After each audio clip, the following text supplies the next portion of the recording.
Please यहाँ पे कौन सा ऑप्शन, चार्ली ऑप्शन करेक्ट है। Hydrolysis of sucrose is a type of pseudo first order reaction. तो please pseudo first order reaction ऐसे रिएक्शन होते हैं जिनकी मॉलिक्यूलरिटी आप लोग के पास क्या होती है, that is 2। Now what is molecularity? Number of molecule taking part in a chemical reaction. एक रिएक्शन में कितने मॉलिक्यूल हिस्सा लेते हैं doctor, that is called molecularity. तो मॉलिक्यूलरिटी तो 2 है, मींस ऑर्डर कितने मॉलिक्यूल आप लोग के पास रिएक्शन में हिस्सा ले रहे हैं, दैट इज 2 मॉलिक्यूल, लेकिन ऑर्डर क्या होता है, दैट इज 1। इट मींस इसका मतलब क्या हुआ कि जो रेट ऑफ रिएक्शन है वो आप लोग के पास यहाँ पे तो 2 रिएक्टेंट है, तो concentration of R1 into concentration of R2। It means कि ये रिएक्शन एक ही रिएक्टेंट की कंसंट्रेशन पे डिपेंड करते हैं, दूसरे की कंसंट्रेशन पे डिपेंड नहीं करते। तो हाइड्रोलिसिस ऑफ सक्रोज, अगर मैं सक्रोज की हाइड्रोलिसिस करूं तो ये आप लोग के पास प्रोड्यूस करता है, that is glucose plus fructose. We have nothing to do with product, product के साथ हमारा कोई काम नहीं है। 2 मॉलिक्यूल हिस्सा ले रहे हैं, सक्रोज एंड वाटर, लेकिन चूंकि वाटर आप लोग के पास एक्सिस में होता है और जो चीज एक्सिस में होती है रेट ऑफ रिएक्शन इस पे डिपेंड नहीं करता। So please molecularity is 2 but order of reaction is 1, तो that is pseudo. Pseudo means false, they false, they look like first but they are not first order, please remember. Next point, spontaneity of a reaction can be determined by free energy और which is called Gibbs free energy. तो Gibbs free energy का formula डॉक्टर आनो क्या होता है, that is delta ji is equal to delta H minus T delta S. What is delta G? That is change in Gibbs free energy. What is delta H? Change in enthalpy. What is delta S? That is called entropy. Entropy means disorderness of a system. So please, अगर एक reaction spontaneous है या एक reaction non spontaneous है तो हमें कैसे पता चलेगा, that is Gibbs free energy से जो है वो पता चलता है। अगर तो डेल्टा जी की वैल्यू आप लोग के पास नेगेटिव है, so it means reaction is spontaneous. अगर डेल्टा जी एज सच ये हमारी बुक में नहीं है लेकिन स्पॉन्टेनिटी से एमसीक्यूज आता है, तो प्लीज रिमेंबर डेल्टा एच की वैल्यू पे डिपेंड नहीं करता, डिपेंड करता है डेल्टा जी की वैल्यू पे। तो अगर डेल्टा जी नेगेटिव है तो स्पॉन्टेनियस, डेल्टा एच पॉजिटिव है तो that is a non spontaneous. Okay, the sum of all possible kind of kinetic energy and potential energy is called internal energy। यार internal energy हमारे पास डॉक्टरानो बराबर होता है किस चीज़ के, अच्छा internal energy is a state function, तो इसकी हम एब्सोल्यूट वैल्यू फाइंड नहीं कर सकते। So what we can find, that is change in internal energy. So change in internal energy आप लोग के पास बराबर होता है काइनेटिक एनर्जी प्लस आप लोग के पास पोटेंशियल एनर्जी। अब काइनेटिक एनर्जी की 3 टाइप्स होती हैं, that is kinetic energy, vibrational, rotation and translational. तो आप लोगों से कहा गया है कि इसको हम डिनोट करते हैं ई से। Which one of the following statement is incorrect about internal energy? So it absolute value can not be determine. बिल्कुल मैंने कह भी दिया, क्यों? क्योंकि अगर हम एब्सोल्यूट वैल्यू को डिटरमाइन करेंगे तो the system will destroy. System क्या होगा, दैट इज डिस्ट्रॉय हो जाएगा। सो प्लीज रिमेंबर कि absolute value of internal energy can not be determine. It is intensive property, please याद रख ले कि internal energy is the sum of kinetic energy and potential energy.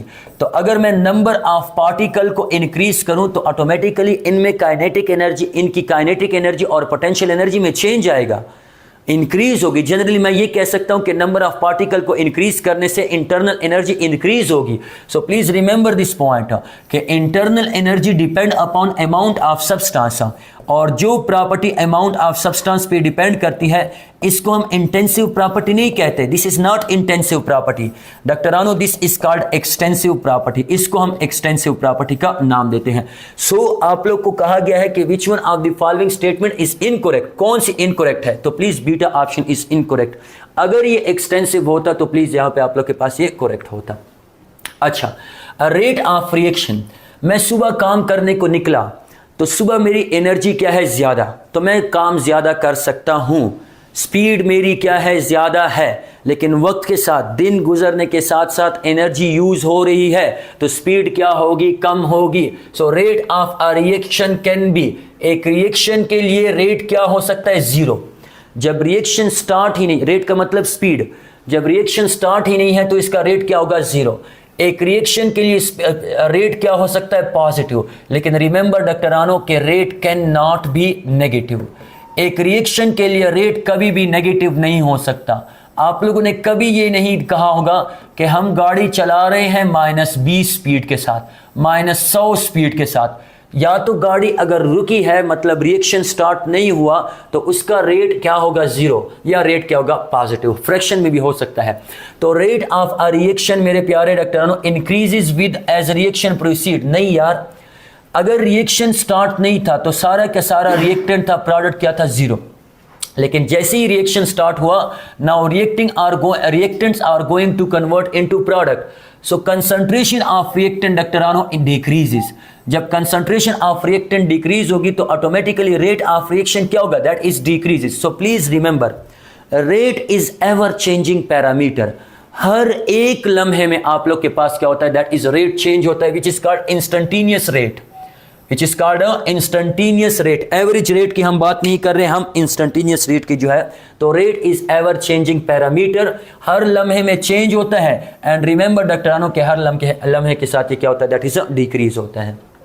Okay, order of reaction can be determine. मैंने आपको कहा कि order of reaction is experimental है, तो इसको हम मेजर कर सकते हैं, डिटरमाइन कर सकते हैं ऑस्टवर्ड मेथड से, डिफरेंशियल मेथड से एंड हाफ लाइफ मेथड, तीनों से जो है हम मेजर कर सकते हैं।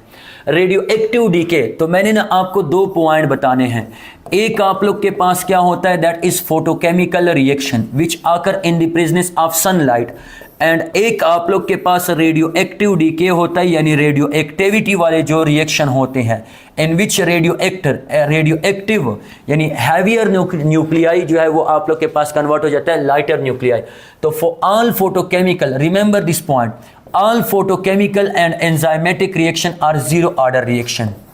फोटोकेमिकल के साथ एंजाइमेटिक भी लिख लें कि all photochemical and enzymatic reaction are डॉक्टरानो what 0 order reaction, and all radioactive decay are what, all radioactive decay are first order kinetics या first order reaction। so please in points को याद रखना है, photochemical and enzymatic reaction are 0 order and radioactive decay is first order kinetics। in the beginning of reaction, beginning नहीं, हाँ, in the beginning of reaction, एक reaction start हो रहा है तो इसमें आर एवरेज ज्यादा होगा आर इंस्टेंटेनियस से, या आर एवरेज कम होगा आर इंस्टेंटेनियस से, या बराबर होंगे, या all of this. So please in the beginning of reaction, in the beginning of reaction, suppose मैं जा रहा हूं पेशावर से अपने घर को, कॉलेज से अपने घर को, तो मैं क्या कर रहा हूं, दैट इज गाड़ी चला रहा हूं, ये आप लोग है, हाँ सॉरी आपको अच्छा ड्रा नहीं कर पा रहा हूं लेकिन ये आप लोग ही है। अब ना मैं क्या कहता हूं कि सपोज मेरे घर के दरमियान और पेशावर के दरमियान जो डिस्टेंस है वो आप लोग के पास कितना है, दैट इज 500 किलोमीटर। सपोज इस 500 किलोमीटर को मैंने कवर किया किस चीज में, दैट इज 40 हार्स में, 40 घंटों में मैंने इसको क्या किया, दैट इज बहुत ज्यादा कर दिया है लेकिन कोई मसला नहीं, दैट इज 40 हार्स में मैंने इसको क्या किया, दैट इज कवर किया। चले 20 हार्स कर लें ताकि आप लोग को डर ना लगे कि इतने ज़्यादा घंटे हम गाड़ी कैसे चलाएंगे। ओके, तो यहाँ पे आप लोग के पास दैट इज़ 20।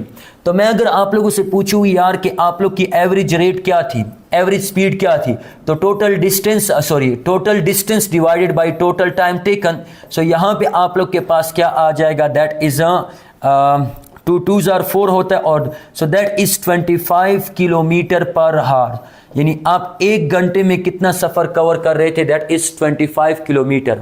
ये लॉन्ग इंटरवल के लिए है, तो this rate is called average rate. लेकिन यार अगर मैं एक लम्हे के लिए पूछूं तो एक लम्हे के लिए जो रेट है वो 25 भी हो सकता है, 25 से ज़्यादा भी हो सकता है, 25 से कम भी हो सकता है। प्लीज़ इस पॉइंट को याद रखना है। In the beginning of reaction R instantaneous greater होगा आर एवरेज से, और इस पॉइंट को प्लीज मैं एक्सप्लेन करना चाहता हूं कि because for greater R instantaneous, अगर आर इंस्टेंटेनियस हमारे पास ग्रेटर हमें चाहिए तो we need concentration of reactant greater.